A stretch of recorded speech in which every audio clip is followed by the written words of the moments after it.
So hello everyone, this is Gaurav bhaiya. Guys, CBSE की तरफ से ना एक बहुत ही इंपॉर्टेंट अपडेट आ रहा है, ध्यान से सुनना। सीबीएसई ने आपका जो हिंदी का सिलेबस है ना, वो आपका फिर से चेंज कर दिया है। तो आज के इस वीडियो में मैं आपको हिंदी का जो नया वाला सिलेबस है वो मैं आपको इस वीडियो में बताने वाला हूं। तो प्लीज इस वीडियो को पूरा एंड तक देखना। वीडियो को स्टार्ट करने से पहले मैं आपको एक और चीज बता देता हूं। अगर आपको बाकी सब्जेक्ट का सिलेबस जानना है ना, तो एसएसटी का, इंग्लिश का, साइंस का और मैथ का सिलेबस ऑलरेडी मैंने अपने चैनल पे अपलोड कर रखा है। तो अगर आपको मैथ, साइंस, एसएसटी और इंग्लिश का सिलेबस जानना है तो आप चैनल पे जाके देख सकते हो। आज की इस वीडियो में मैं आपको हिंदी का जो नया वाला सिलेबस है वो मैं आपको इस वीडियो में बताने वाला हूं। और आज की वीडियो में मैं आपको जो सिलेबस बताऊंगा ना, वो मैं आपको हिंदी का कोर्स ए का सिलेबस बताऊंगा।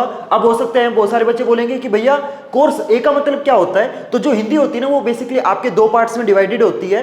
कुछ स्कूलों के अंदर कोर्स ए होता है, कुछ स्कूलों के अंदर कोर्स बी होता है। तो अगर आपको पता नहीं है कि आपके स्कूल के अंदर कोर्स ए है, कोर्स बी है, तो आपके स्कूल के अंदर जो आपके हिंदी के टीचर है ना, आप उनसे पूछ लीजिए कि आपके स्कूल के अंदर कोर्स ए है, कोर्स बी है। तो आज की इस वीडियो में मैं आपको हिंदी का कोर्स ए का सिलेबस बताने वाला हूं। कोर्स बी का सिलेबस मैं आपको अगली वीडियो में बताऊंगा, ठीक है। तो बिना टाइम वेस्ट किए वीडियो को स्टार्ट करते हैं। तो सबसे पहले मैं आपको पेपर की जो मार्किंग स्कीम है ना, वो किस तरीके से होने वाली है वो मैं आपको बता देता हूं। तो जैसे कि आप जानते हो, जो आपका हिंदी का पेपर होगा ना, उसको कंप्लीट करने के लिए आपको टोटल 3 घंटे का टाइम दिया जाएगा। और जो आपके हिंदी के नंबर लगेंगे ये आपके 100 में से लगाए जाएंगे, जिसमें से जो आपके 80 नंबर होंगे ना, ये आपका रिटन पेपर होगा, जो कि आप जानते हो जो आपका फाइनल पेपर होता है, जो आप दूसरे स्कूल में जाके दोगे, तो वो आपका 80 नंबर का होगा। लेकिन जो बचे हुए 20 नंबर है, ये आपके इंटरनल असेसमेंट के लगाए जाएंगे।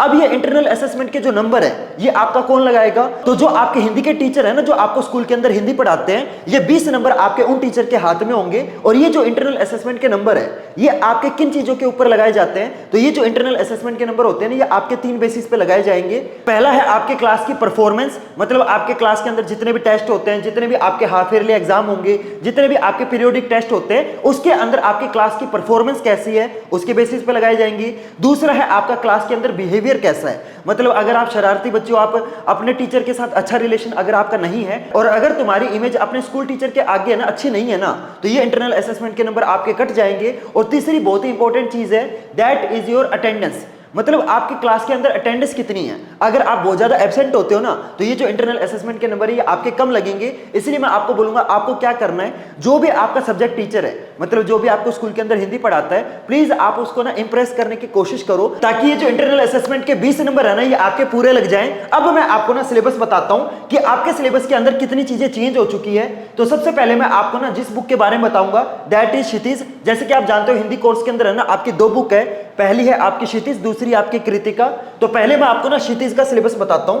तो क्षितिज के अंदर आपके ना 2 चैप्टर कट हो चुके हैं। कौन कौन से है वो चैप्टर? चैप्टर नंबर 13 जिसका नाम है मानवीय करुणा की दिव्य चमक, ये चैप्टर आपको पढ़ने की बिल्कुल जरूरत नहीं है, ये आपका कट हो चुका है। और अगला चैप्टर आपका चैप्टर नंबर 15 जिसका नाम है स्त्री शिक्षा के विरोधी कुर्तकों का खंडन। ये 2 चैप्टर आपके सिलेबस से कट हो चुके हैं, तो ये 2 चैप्टर आपको पढ़ने की कोई जरूरत नहीं है। Clear everyone? तो आपकी क्षितिज बुक में से 2 चैप्टर कट हुए हैं, चैप्टर नंबर 13 और चैप्टर नंबर 15, ठीक है।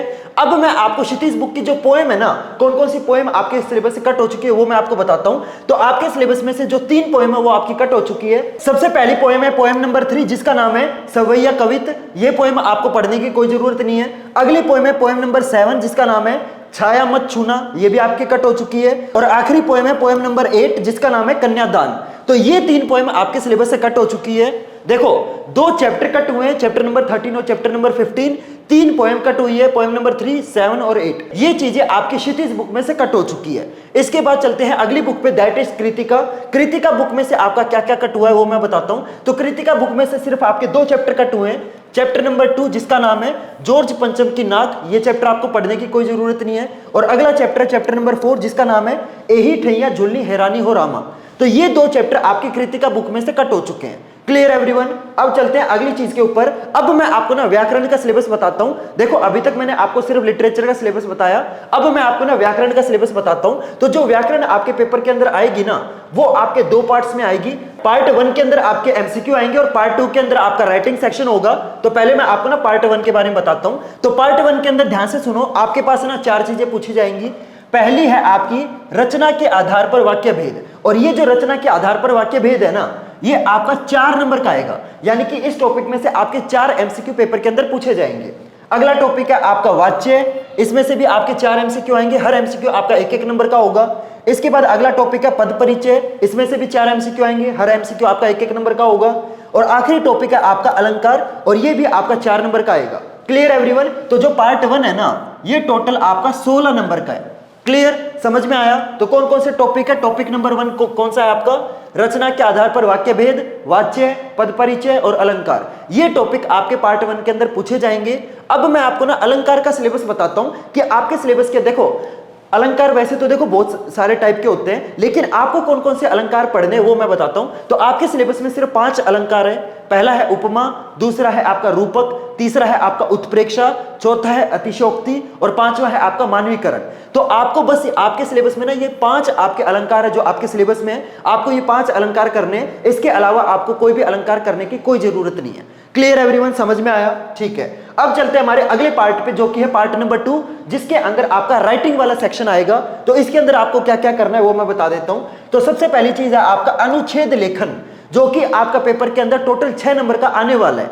समझ रहे हो? पहला है आपका अनुच्छेद लेखन, दूसरा है आपका औपचारिक एंड अनौपचारिक पत्र, मतलब आपको दोनों टाइप के पत्र करने हैं, और ये पत्र आपके पेपर के अंदर टोटल 5 नंबर के पूछे जाएंगे।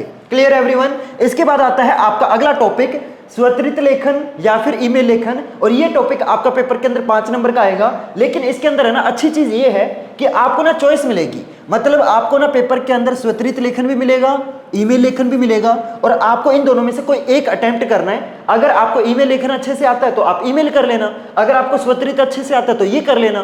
Clear everyone? तो इसके अंदर आपको चॉइस मिलेगी। सिमिलरली अगला टॉपिक है आपका संदेश लेखन या फिर विज्ञापन लेखन, इसके अंदर भी आपको चॉइस मिलेगी। अगर आपको संदेश लेखन करना है ये कर लेना, अगर आपको विज्ञापन लेखन करना है तो वो कर लेना। ठीक है, और ये आपका पेपर के अंदर टोटल 4 नंबर का पूछा जाएगा। तो इस तरीके से आपका इस साल का हिंदी का कोर्स ए का सिलेबस होने वाला है। कोर्स बी का सिलेबस मैं आपको अगली वीडियो में बता दूंगा। लेकिन अगर आपको बाकी सब्जेक्ट का सिलेबस जानना है ना, तो बाकी सब्जेक्ट का सिलेबस ऑलरेडी मैंने अपने चैनल पे अपलोड कर रखा है। जैसे कि आप देख सकते हो, इसके अंदर आपको मैंने मैथ का सिलेबस बता रखा है, इसके अंदर मैंने आपको साइंस का सिलेबस बताया है, इसमें मैंने आपको एसएसटी का सिलेबस बताया है, और इस वीडियो में मैंने आपको इंग्लिश का सिलेबस बताया है। तो अगर आपको किसी और सब्जेक्ट का सिलेबस जानना है तो आप चैनल पे जाके देख सकते हो। और देखो यार, इस वीडियो को बनाने में लिटरली मेरी बहुत ज्यादा मेहनत, मेरी बहुत ज्यादा रिसर्च लगी है। तो आपको सिंपल क्या करना है, वीडियो को लाइक करना है, और एक चीज जरूर करना, इस वीडियो को ना अपने फ्रेंड्स और क्लासमेट के साथ जरूर शेयर करना, ताकि यार ज्यादा से ज्यादा बच्चों को पता चले कि भाई सीबीएसई ने आपका जो नया हिंदी का सिलेबस है ना, वो सीबीएसई ने आपका चेंज कर दिया है। तो प्लीज इस वीडियो को ज्यादा से ज्यादा शेयर करना, ताकि इस वीडियो से ज्यादा बच्चों का फायदा हो। तो चलो गाइस, मिलते हैं फिर अगली वीडियो में नए टॉपिक के साथ। तब तक के लिए goodbye and have a nice day.